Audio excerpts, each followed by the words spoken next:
Kumusta mga kaboxing? This is Boy Kalawang TV.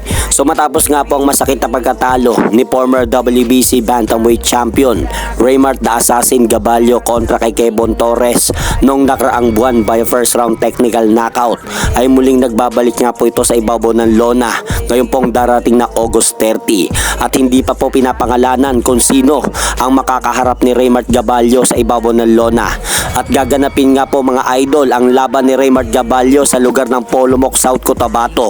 Kaya ito nga pong laban na to ay magsisilbing muling pagbabalik ni Raymart Gaballo sa ibabaw ng lona matapos ang masakit na pagkatalo po nito. Dahil kung naipanalo nga lang po ni Raymart Gaballo ang kanyang naging laban kontra kay Kevon Torres, ay isang world title fight na po ang nag-aantay sa kanya mga idol. Kaya sayang na sayang nga po ang pagkakataon na yon para sa ating kababayan na si Raymart Gaballo. At sa kabilang balita naman po mga idol, mamaya na nga po ang laban ng ating Pinoy na boksingero na si Arnel Baconaje sa bansang Japan kontra dito sa Japanese boxer na si Masanori Rikishi. At ito nga pong laban ni Arnel Baconaje ay magsisilbing 10-rounder fight sa timbang ng Super Featherweight Division. Kaya suportahan po natin si Arnel Baconaje sa kanyang laban mamaya sa bansang Japan.